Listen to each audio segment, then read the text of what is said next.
月底搬走，铺子我要了。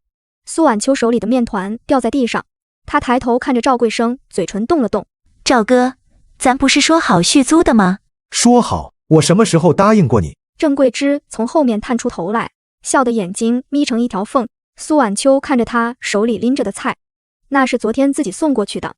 12年怎么了？房子是我的。她转身就走，郑桂芝跟在后面。她看着满屋子的蒸笼、案板、发酵缸，这些东西每一件都是她一点点攒出来的。苏婉秋蹲在发酵缸前，手伸进去摸了摸，老面引子还温热着，带着酸甜的发酵味。这是她妈留给她的，养了30年。她闭上眼睛，深吸一口气，然后站起来开始收拾东西。蒸笼留下，案板留下，只有这个陶罐必须带走。郑桂芝坐在沙发上剥橘子，赵贵生在旁边抽烟。明天就搬。那配方呢？配方有什么用？关键是那个老面。郑桂芝停下手里的动作。老面他能带走？他敢带走，我就敢要回来。他弹了弹烟灰，眼睛眯起来。苏婉秋把最后一箱东西搬上3轮车，陶罐用棉被裹得严严实实，放在最里面。他回头看了一眼铺子，招牌还挂在那里。12年，从1天2笼卖到凌晨4点就排队。他擦了擦眼角，发动3轮车。车子开出去没多远，他停在路边，掏出手机拨通了一个号码。老韩，有空吗？我想请你喝杯茶。老韩端起茶杯，看着苏婉秋。出什么事了？铺子被房东收回去了。老韩放下茶杯，眉头皱起来。那你以后怎么办？我想另找地方继续做。苏婉秋顿了顿，看着老韩的眼睛。但我需要你继续供货给我。老韩沉默了几秒钟。行，我认的是人，不是铺子。苏婉秋握紧了茶杯，眼眶有点红。谢谢韩叔。别谢我，是你自己争气。3天后，郑桂芝站在蒸笼前掀开盖子，热气扑面而来，她满脸期待地看着包子，然后脸色变了。这皮怎么是死的？赵贵生凑过来看，包子瘪塌塌的。馅呢？馅怎么是散的？郑桂芝咬了一口。这什么味儿啊？赵贵生拿起手机，外卖差评排到第2页。苏婉秋正在和面，手机响了，她看了一眼来电显示，按下免提。苏婉秋，老面，你搬哪去了？苏婉秋继续揉着面团，声音很平静。带走了。你什么意思？那是铺子里的东西。那是我妈留给我的，不是铺子的。电话那头沉默了几秒钟。你给我送回来。赵哥，你想杀猪，可猪会走路。他挂断电话，继续和面，陶罐就放在旁边，里面的老面引子还在慢慢发酵。苏婉秋看着他，嘴角微微上扬。苏婉秋把2瓶酒重重放在茶几上。哎呀，婉秋来了。郑桂芝笑的眼睛都眯成了缝。赵贵生坐在沙发上嗑瓜子，连眼皮都没抬。赵哥，续租的事咱们再谈谈。赵贵生慢吞吞捏起一颗瓜子，嗑开，把壳吐在桌上。铺子不租了。苏婉秋的手指攥紧了。是租金的问题吗？不是钱的事。他摆了摆手，声音平的像在说天气。我儿媳妇没工作，让她来卖包子。郑桂芝在旁边帮腔。你那铺子1个月流水10几万吧？这么好的生意，傻子才租给别人。苏婉秋的指甲陷进掌心，10几万，他们算过每天凌晨4点起床吗？算过手上的裂口贴满膏药吗？算过3年没睡过一个懒觉吗？赵哥，咱们签过合同的。合同到期了，不续就是不续。赵贵生又嗑了一颗瓜子，壳落在桌上，发出轻微的响声。苏婉秋站起身，看了一眼茶几上的酒，郑桂芝的笑容还挂在脸上，但眼神已经飘向别处。苏婉秋拿起茶几上的2瓶酒和烟，转身就走。哎，东西放着吗？苏婉秋没停步，身后赵贵生又嗑起了瓜子，他听见壳落在桌上的声音，一下又一下。苏婉秋把炉火调小，他坐在灶台边，一个人待了很久。火苗橘红色，舔着锅底发出细微的声响。这个灶台是他自己砌的，那缸老面引子是他一勺一勺养到今天的。老韩那里的供货合同是他大冬天骑3轮车谈下来的，他把一切都给了这个铺子，到头来不过是给江雨晴铺了条路。手机响了，是芳姐打来的。你就这么算了？不算了，还能怎么样？他声音哑了。你不能就让他们占便宜？苏婉秋盯着那罐老面引子，盯了很久，脑子里慢慢有了一个念头。芳姐，我有更好的办法。他挂断电话，站起身走到陶罐前，手指轻轻摩挲着罐沿，那里有30年的温度。苏婉秋把一张白纸贴在玻璃门上，上面是她一笔一划写的字：因房东收回铺面，本店月底停业，感谢3年来街坊们的照顾。纸牌贴出去不到2小时，孟博推门进来，指着那张纸：这是真的？月底就搬。老赵偿租金了。苏婉秋摇摇头，没说话。孟博盯着他看了几秒。你去哪儿开，我去哪儿吃。他转身走了。下午陆续有老顾客进来问，苏婉秋都笑着说还没定，但心里清楚还有几件事要办。第二天一早，苏婉秋骑车去找老韩。老韩养黑猪，散养吃粮食，前腿肉细嫩，肥瘦比例正好，市场上买不到这种肉。当初他大冬天骑3轮跑了20多里才谈下来，3年风雨无阻，结款从不拖欠。老韩看见他擦了擦手，听说你要搬，铺子收回去了。老韩沉默了一会儿，新地方定了吗？还在找，但我想问问，供货合同能不能跟着我走？老韩看着他，目光在他脸上停留了很久。我认的是人，不是铺子。苏婉秋握紧了手里的袋子，那里面装着他带来的酱猪蹄。老韩接过袋子，掂了掂分量。你这手艺，我媳妇念叨好几回了。苏婉秋把袋子递过去，老韩打开看了一眼，笑了。你这是来谈事的，还是来送礼的？都是。老韩把袋子放在桌上，倒了2杯粗茶。说吧，什么事？合同能改成我个人名字吗？老韩端起茶杯没喝，他看着苏婉秋，眼神很平静。铺子不要了，被收回去了。老韩放下茶杯，手指在杯沿上敲了2下。我认的是人，不是铺子。苏婉秋握紧了手里的茶杯，杯子很烫，她没松手。改名字没问题，明天来签。苏婉秋点了点头，她站起身看了一眼院子里的黑猪，那些猪还在吃粮食。老韩突然开口：你那老面引子带走了吧？苏婉秋愣了一下，带走了。老韩笑了笑，没再说话。苏婉秋骑车离开时，老韩站在门口目送他走远。冰柜是店里的，不能搬。苏婉秋甩开他的手，继续收拾东西，该搬的搬，不该搬的一件没动。这2个陶罐是什么？做包子用的东西都得留下。苏婉秋抬眼看了他一下，这是我自己的。江雨晴还想争，赵桂生在后头拉了他一把。行了，几个破罐子随他。他以为铺子在，炉灶在，什么都有了，他不知道那罐老面引子才是命根子。苏婉秋搬完最后一件东西，他在门口站了一会儿，夕阳把整条街染成橘红色，和每天早上出锅的蒸汽颜色有点像。他看了很久，转身推着3轮车走了。郑桂芝站在窗口，盯着那2个陶罐。那罐子里装的到底是什么？赵桂生没回答，他看着苏婉秋的背影消失在街角。郑桂芝点燃一挂鞭炮，噼啪声响彻半条街。赵桂生穿着新衬衫站在门口，肚子挺得老高，满脸红光。开业大吉啊，街坊们多捧场。他扯着嗓子喊。江雨晴在柜台后面系围裙，头半天还是有人进来的，一来图新鲜，二来老顾客，不知道苏婉秋走了。孟博第一个进门，他拿起一个包子咬了一口，眉头皱起来，又咬了一口，味道不对啊。江雨晴笑着接话，配方一样的，您再尝尝。孟博没说话，他把包子放下，转身走了。郑桂芝在门口愣住，赵桂生的笑容僵在脸上。苏婉秋站在远处，他看着孟博走出来，老人家摇了摇头。芳姐咬了一口包子，眉头皱起来，直接放下，转身就走。江雨晴愣在柜台后，紧接着第2个、第3个老顾客们一个个咬一口，放下，不说话，全都转身走了。郑桂芝站在门口，怎么回事？江雨晴低头看着蒸笼，包子皮发硬，馅料散开不出汁，少了那股子微微的酸香，少了咬下去一层层拉丝的劲道。苏婉秋站在远处，她看着一个个老顾客走出来，都摇着头。下午，江雨晴刷着手机，外卖平台第1条差评出来了，换人了，不是原来的味道，皮硬馅干，不值这个价。郑桂芝凑过来看，怎么会这样？赵桂生盯着评分 4.9， 数字在往下掉，又是差评。屏幕碎了一角，评分从 4.9 掉到 4.7。 郑桂芝凑过来看，怎么办啊？赵桂生站在灶台边，他盯着蒸笼里的包子，皮子发硬，馅料干巴巴的。再调一次面。江雨晴咬着牙重新和面，加水、加碱、加发酵粉，怎么调都不对。芳姐坐在奶茶店里，她截了3张图发给苏婉秋。第1张是差评列表，第2张是评分曲线，第3张是门口冷清的照片，配了3个字：崩了吧。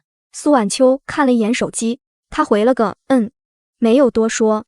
她蹲在灶台边，手指轻轻碰了碰陶罐，罐子里的老面引子还在发酵，发出细微的气泡声。她站起身，看向窗外，天快黑了。怎么又硬了？江雨晴吓得后退一步，郑桂芝站在门口不敢吭声。赵桂生蹲下身，捡起一个包子，掰开，皮子像橡胶一样回弹，馅料干巴巴的。他盯着炉火看了很久，火苗跳动着，和以前一模一样，但蒸出来的东西就是不对。要不再找人问问配方？赵桂生没理他，他站起身走到门口，街上冷冷清清。以前这个点排队能排到路口，现在连个人影都没有。傍晚收摊时，江雨晴数了数钱，今天才卖了200块。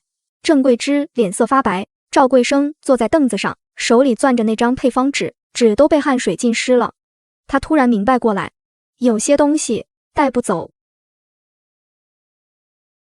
苏婉秋，你耍我！苏婉秋把手机开了，免提，放在箱子上。他继续整理东西。老面引子是铺子里的，那是我妈传给我的。他声音很平。你说的是房子和炉灶，不是我家祖传的罐子。电话那头沉默了一下。老韩的合同呢？一直签我个人名字，3年来都是。他卷起袖子，合同上从没写过你铺子名字。赵桂生呼吸急促起来。你早就算计好了。是你先算计我的。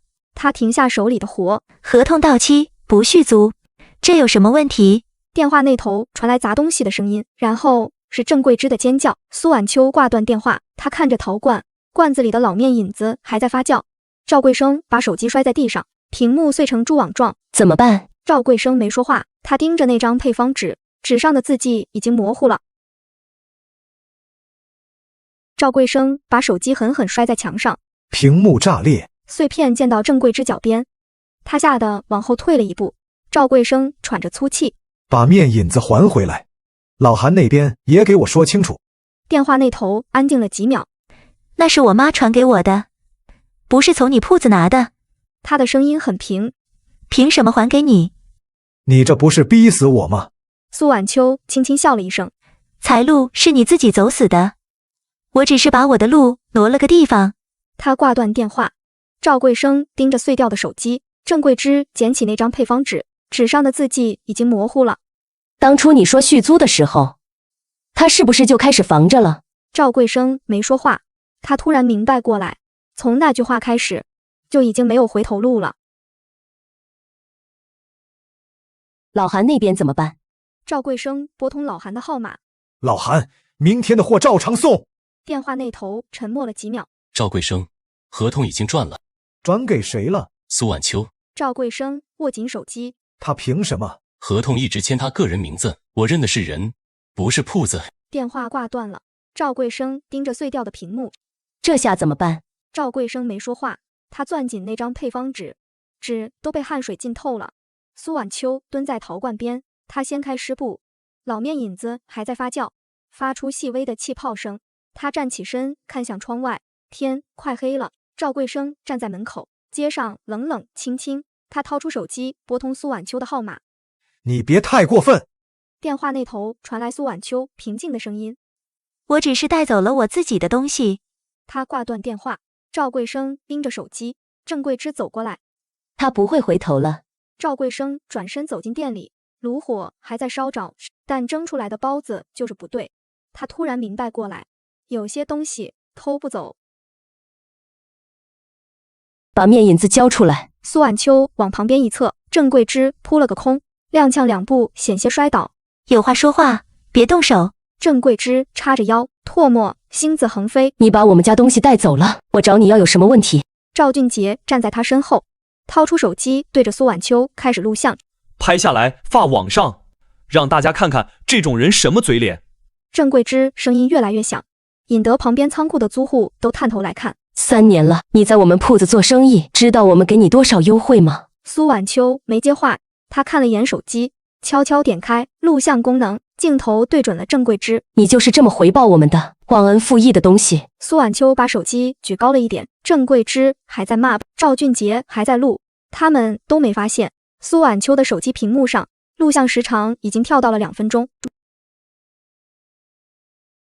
郑桂芝还在骂，赵俊杰举着手机录像，苏婉秋的手机也在录，镜头对准了郑桂芝的脸。你偷走我们家的东西，还有脸在这儿开店？苏婉秋看了眼屏幕，录像时长已经3分钟了。她把手机收进兜里，掏出另一部手机，拨通了报警电话。你好，我要报警，有人在我仓库门口闹事。郑桂芝听见报警2个字，声音瞬间低了下去。赵俊杰也把手机收了起来，两个人对视了一眼。警察很快就到了，郑桂芝抢先开口：警察同志，你们来评评理，他偷了我们家的东西。苏婉秋从兜里掏出手机，这里有录像。他点开视频，郑桂芝的骂声从手机里传出来，清清楚楚。郑桂芝的脸色变了。赵俊杰往后退了一步。警察看完录像，转头看向郑桂芝：情况属实吗？苏婉秋点点头，部分属实。面引子是我妈传给我的，合同签的是我个人名字。他从包里掏出一份文件，这是供货合同，从头到尾都是我的名字。警察接过合同看了看，郑桂芝脸色发白。那也不能这么走啊，12年了。苏婉秋看着他，12年，我交了12年房租，1分没少过。他把手机递给警察，这是今天的录像，从他们到现在。警察点开视频，郑桂芝骂人的声音传出来，赵俊杰举着手机威胁的画面清清楚楚。警察看完脸色沉了下来。女士，对方的东西是否属于你们，这是民事纠纷，但你们今天的行为已经涉嫌寻衅滋事。郑桂芝张了张嘴，一句话也说不出来。赵俊杰低着头，不敢看警察的眼睛。跟我们走一趟吧。郑桂芝转头看向苏婉秋，苏婉秋站在原地，手里还握着那部手机，屏幕上录像时长定格在3分20秒。凭什么带我走？警察脸色一沉，你们堵门闹事，已经涉嫌违法。郑桂芝还想辩解，警察直接打断他，跟我们回去做笔录。赵俊杰拉了拉郑桂芝的袖子，妈，先走吧。郑桂芝瞪了苏婉秋一眼，转身跟着警察往外走。走到门口时，他突然回头，你等着，这事没完。警察皱眉看向他，郑桂芝不敢再说，低着头走出仓库。赵俊杰跟在后面，临走前狠狠瞪了苏婉秋一眼。苏婉秋站在原地，手里还握着那部手机，屏幕上录像已经停止。他看着母子俩的背影，心里那块石头还没落地。他知道赵俊杰那个眼神意味着更大的麻烦还在后面。苏婉秋的手机响了，屏幕上显示陌生号码，她犹豫了一下接起来。您好，是苏婉秋女士吗？对方声音很年轻，带着点小心翼翼。我叫顾云帆，做本地美食纪录片的，网上看到您的事了。苏婉秋握紧手机，你看的是哪个视频？2个都看了。苏婉秋沉默了几秒，你想干什么？想拍您的故事，不是蹭热度，是想记录真实的东西。苏婉秋靠在墙上，仓库里光线昏暗。拍什么？一个女人30年做好一件事，东西差点被夺走，她怎么守住的？苏婉秋看向角落的陶罐，湿布盖在上面，老面引子还在发酵。见面谈吧。顾云帆比声音听起来更年轻，戴着副黑框眼镜，背着个旧相机包。他把笔记本推到苏婉秋面前，这是我之前拍的片子。苏婉秋翻开看了几页，都是本地老手艺人的故事。他合上本子，你想拍多久？看您方便，我不想拍维权过程。苏婉秋抬起头，那你想拍什么？顾云帆推了推眼镜，眼神很认真。想拍那罐老面引子和他背后30年的故事。苏婉秋看着他，窗外有人经过，他突然想起母亲当年的话，有些东西值得被看见。顾云帆把笔记本推到苏婉秋面前，我想拍您养护老面的过程。苏婉秋翻开本子，里面是手写的拍摄计划。为什么想拍这个？顾云帆推了推眼镜，因为30年的坚持，值得被记录下来。苏婉秋沉默了一会儿，窗外有人经过。那罐引子是我妈传给我的，她说这是咱家的根。顾云帆在本子上记着，笔尖划过纸面的声音很轻。每天凌晨4点，我要喂一次，水温、面粉比例都不能错。顾云帆抬起头，30年没断过。苏晚秋点了点头，一天都没断过。顾云帆停下笔，看着苏晚秋的眼睛。这就是我想拍的故事。苏晚秋的手机突然响了，又是陌生号码，他接起来。您好，我是晨光铺子的白若曦，想跟您谈个合作。苏晚秋握紧了手机，顾云帆看着他，他的手指微微发抖。我们想入股。苏晚秋看着那份合同，手指在桌沿轻轻敲了2下。你们看中什么？老面引子，还有老韩的供货链。顾云帆在旁边记着笔记，笔尖停在纸上。苏晚秋端起茶杯，茶水已经凉透了。我们出资金和渠道，您出技术和配方。苏晚秋放下杯子，看向窗外，街对面就是赵贵生的旧铺，门口冷冷清清。我需要考虑一下。当然，这是大事。白若曦站起身，递过一张名片，3天内给我答复就行。苏晚秋接过名片，指尖微微发凉。顾云帆合上笔记本，看着苏晚秋的侧脸，他的眼神很复杂。苏晚秋回到仓库，打开陶罐盖子，老面引子的酸香味飘出来。他蹲在罐子前看了很久，手机在兜里震了一下，他掏出来看了一眼，是白若曦发来的补充条款。他握紧手机，陶罐里的引子还在发酵，就像30年前一样。顾云帆把笔记本合上，推到一边。如果可以回头，你会不会不搬走？苏晚秋摇了摇头，不会。为什么？苏晚秋看着窗外，街对面就是那条旧街。那是我的东西，我没义务留给不尊重我的人。顾云帆在本子上记下这句话，笔尖停顿了一下。这话我会放进片子里。苏晚秋端起咖啡，杯子已经凉了。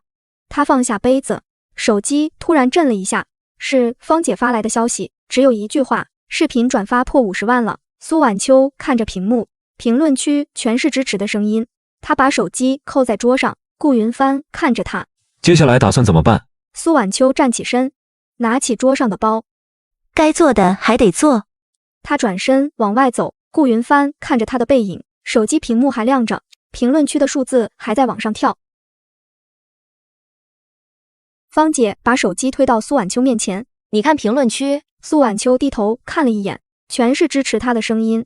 有人翻出赵俊杰之前发的视频，2条视频放在一起对比，郑桂芝在门口撒泼的样子清清楚楚，赵俊杰在旁边煽风点火的表情一帧没少。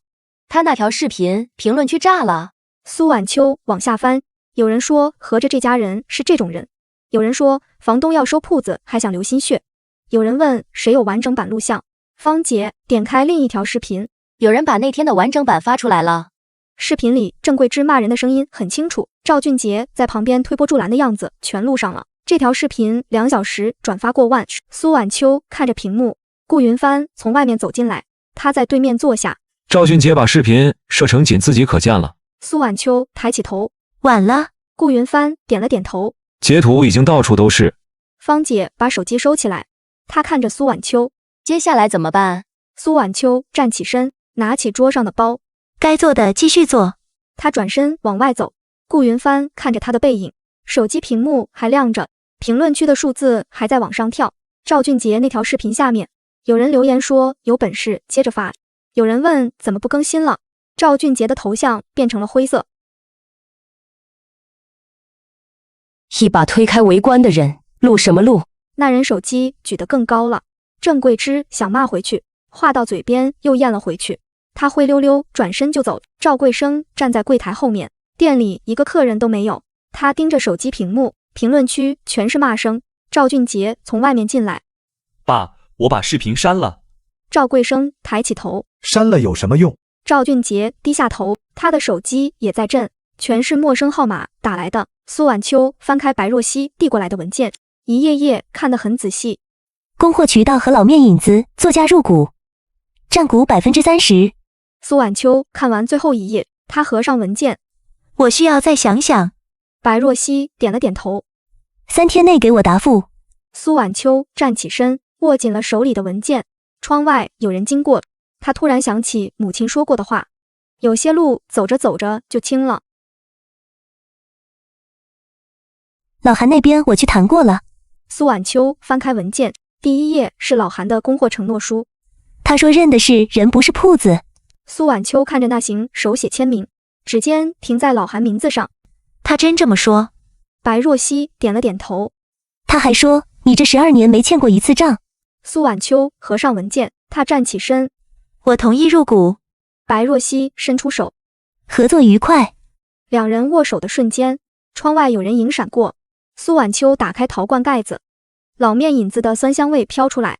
她蹲在罐子前看了很久，手机突然震了一下，是白若曦发来的选址方案，3个备选地址。第一个地址她看了2遍，那是旧铺鞋对面的空铺，空了快1年了。她盯着那个地址，手指微微发紧。就这里了。白若曦愣了一下。对面那个铺子。苏婉秋转身看向街对面，旧铺的招牌还挂着，只是门口冷冷清清。我知道。她收回视线，白若曦没再多问。那我去谈租金。苏婉秋点了点头。她站在门口又看了一会儿，手机震了一下，是老韩发来的消息，供货量已经按新店体量重新算好。苏婉秋打开陶罐盖子，老面引子的酸香味飘出来。小蕊蹲在旁边看着。这引子真这么重要？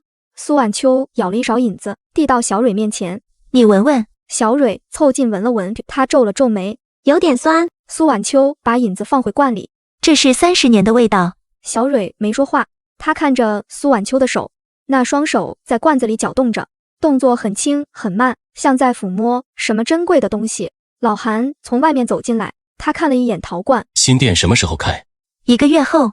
老韩点了点头，他转身往外走，走到门口突然停下。对面那个铺子还在吗？苏婉秋抬起头，她的手指微微发紧。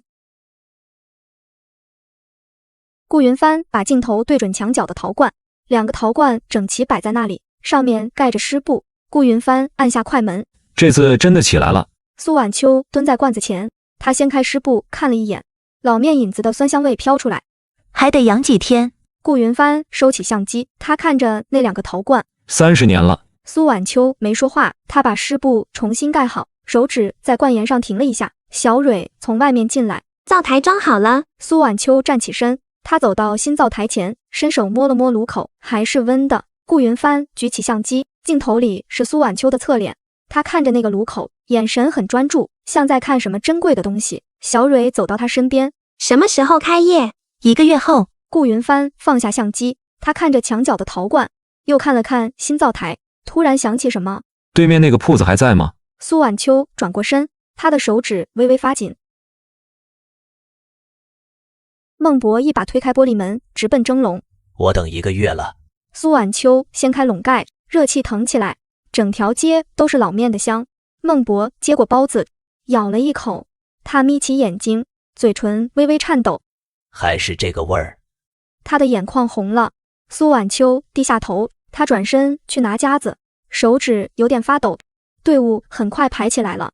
小蕊在收银台忙不过来，白若曦站在门口看着，她举起手机拍了张照。超预期了。苏婉秋没说话，她只是一笼接一笼的开，蒸汽一直在往上冒。有人进门就喊她名字，有人问旁边的人这家什么来头。最后2笼卖完，门外还有人在等。苏婉秋擦了擦额头的汗，她抬头看向窗外，马路对面站着一个人，那人一动不动，盯着这边看了很久。第2天一早，苏婉秋刚开门，小蕊突然拉了拉她的袖子。苏姐，对面那个人。苏婉秋抬起头，马路对面站着赵贵生，他没有过来，就那么远远地站着，盯着这边的人流。他穿着一件皱巴巴的外套，2手垂在身侧，头发比上次见更白了，整个人瘦了一圈，像是老了10岁。要不要过去问问？苏婉秋摇了摇头。不用管他。他转身走进店里，开始准备今天的第1笼。赵贵生在对面站了很久，看着一个个顾客走进新店，看着那些原本该去他那儿的人，一个个从他眼前经过，他什么都没做，就那么站着，站到中午才离开。第3天他又来了，第4天也来了，每次都站在同一个位置。苏婉秋再也没抬头看过。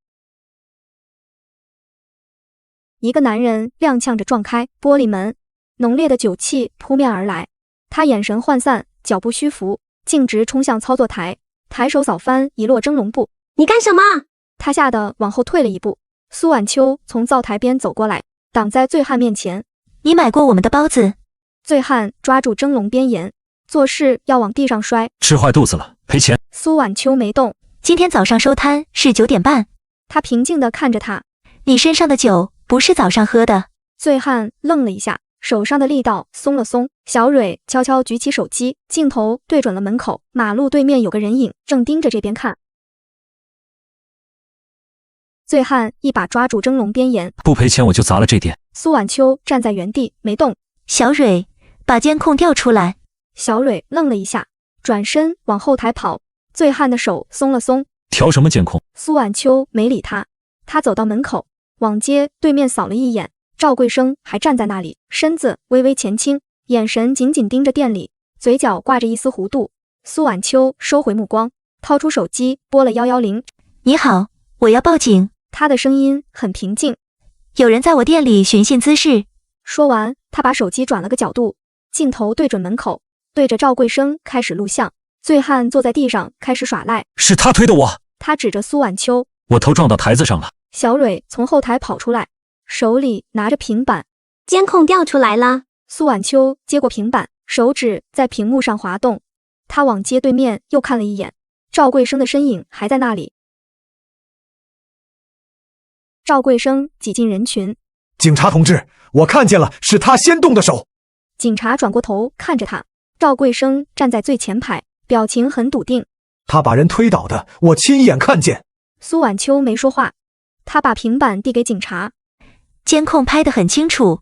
警察接过平板，画面从5个角度回放。醉汉进门扫落蒸笼布，苏婉秋走过去，两人之间始终隔着1米，没有任何接触。警察手指在屏幕上滑动，切到另一个角度，醉汉进门前在店外停了几秒，有个人凑过去说了几句话。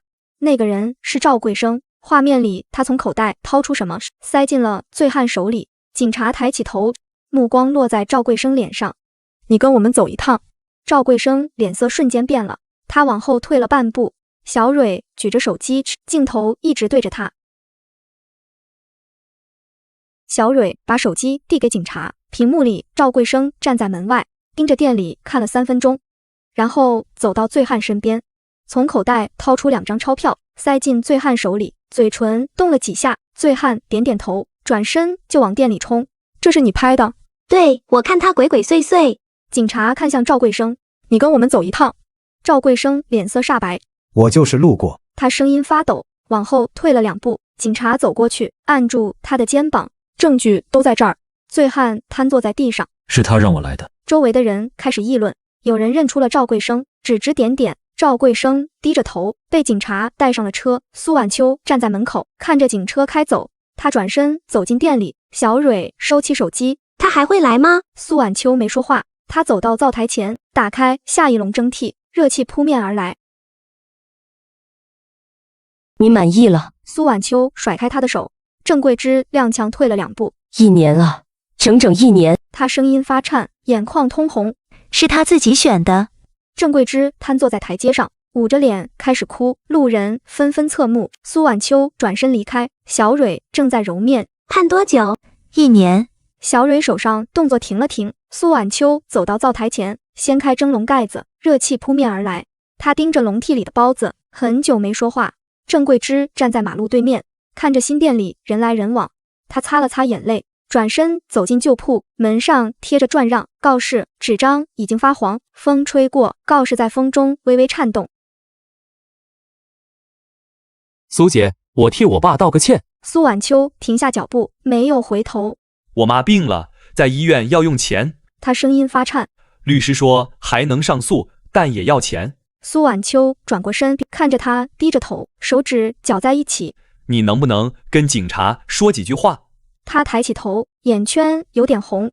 让我爸少判点。苏婉秋想起他举着手机拍他，嘴里喊着让网友骂死他。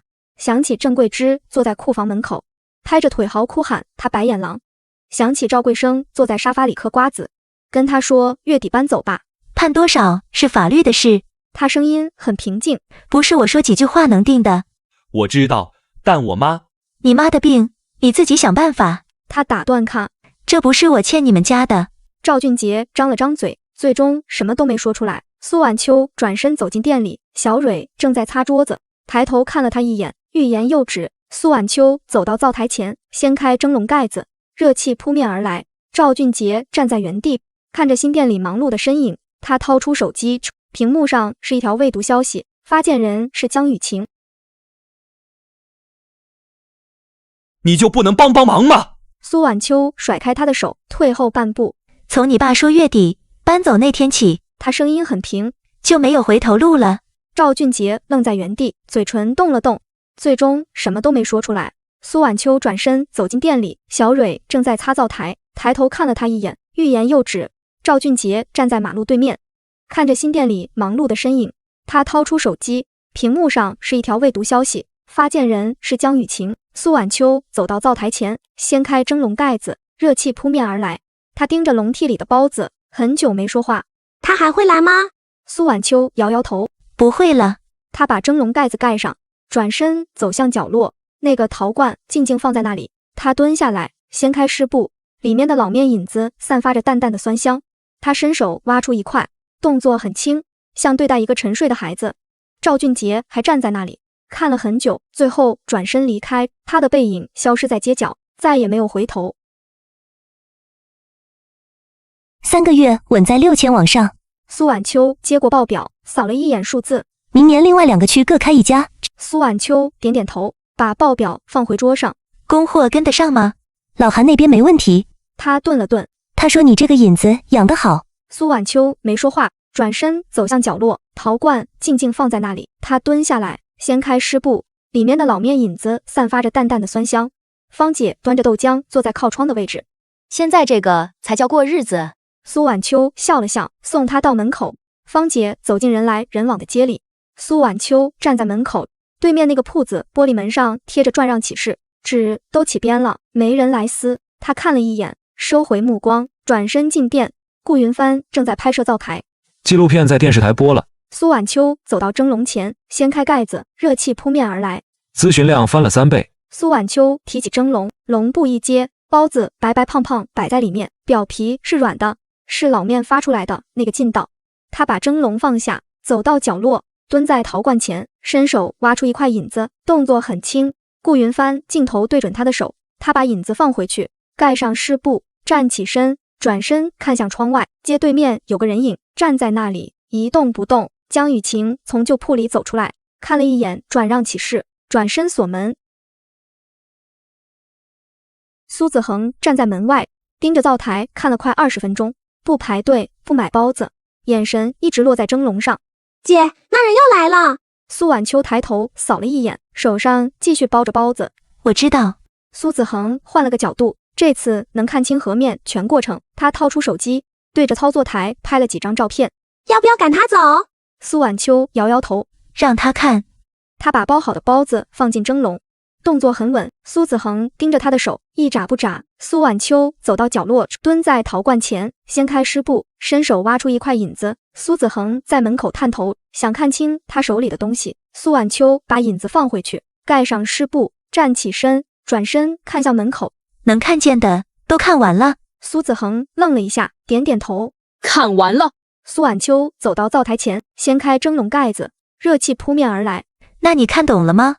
苏子恒沉默了，他低头看着自己的手，很久没说话。苏子恒买了2个包子，拿着转身离开，走到街角，他停下脚步，回头看了一眼，苏晚秋正在包下一笼包子，动作很轻，像对待一个沉睡的孩子。苏子恒握紧手里的包子，转身消失在人群里。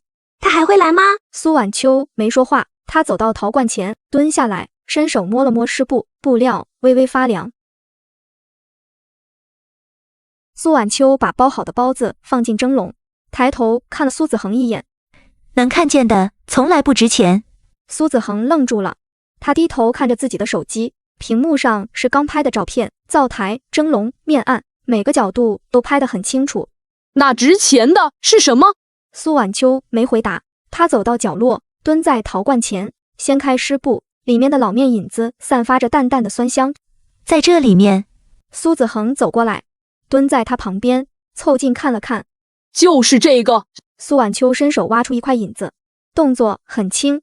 还在凌晨4点那段时间里，苏子恒盯着他的手，指节上有很多裂口，有些已经结痂，有些还在渗血。在这些裂口里，他把引子放回去，盖上湿布，站起身，带不走，抠不走。苏子恒还蹲在那里看着陶罐，很久没说话。他懂了吗？苏晚秋走回灶台，掀开蒸笼盖子，热气扑面而来。苏子恒慢慢站起来，他看着苏晚秋的背影，眼神变了。你说他缺什么？苏晚秋停下动作，看着儿子的眼睛。缺这30年。他轻轻挣开手，走到角落的陶罐前，蹲下来，掀开湿布，里面的引子散发着淡淡的酸香。你外婆当年拿走它的时候，他伸手挖出一小块，动作很轻，跟我说要好好养。苏子恒也蹲下来，凑近看，引子表面微微发黄，有细小的气泡。就这个。苏晚秋把引子放回去，盖上湿布，站起身。凌晨4点起床。他在围裙上擦手。冬天手上裂口，他摊开手掌，指节上全是裂痕，一天都不能断。苏子恒盯着那些裂口，很久没说话。小蕊端着蒸笼走过来，看了他们一眼，欲言又止。苏晚秋转身走向灶台，掀开蒸笼盖子，热气扑面而来。苏子恒还蹲在陶罐前，伸手摸了摸湿布，布料微微发凉。妈，苏晚秋回头，我想学。苏晚秋看着他，没有说话。他的手停在蒸笼边缘，指节微微发白。苏晚秋把蒸笼盖子盖上，转身走向陶罐。他蹲下来，掀开湿布，里面的引子散发着淡淡的酸香。明天凌晨4点。苏子恒点点头，他伸手摸了摸陶罐边缘，指尖微微发凉。赵贵生站在马路对面，看着新店门口排队的人，他站了10分钟，转身离开。他又来了。苏晚秋没抬头，他正在包下一笼包子，动作很轻。要不要出去？不用。他把包好的包子放进蒸笼，一个接一个，整整齐齐。赵贵生走到街角，回头看了一眼，新店招牌在阳光下很亮，他收回视线，消失在人群里。苏晚秋走到陶罐前，蹲下来，伸手挖出一块引子，动作很轻，像对待一个沉睡的孩子。苏子恒站在他身后，看着他的手，指节上全是裂口，有些已经结痂，有些还在渗血。苏晚秋把引子放回去，盖上湿布，站起身，转身走向灶台，掀开蒸笼盖子，热气扑面而来。他盯着笼屉里的包子，表皮是软的，是老面发出来的那个劲道。小蕊端着蒸笼走过来，看了苏子恒一眼。明天几点？4点。小蕊笑了笑，转身走向前厅。苏晚秋站在灶台前，看着窗外，街对面的旧铺已经换了招牌，炸串店的灯还没亮。他收回视线，转身走向陶罐，蹲下来，伸手摸了摸湿布，布料微微发凉。他站起身，走回灶台，炉子还烧着，火苗跳动，一天都没断过。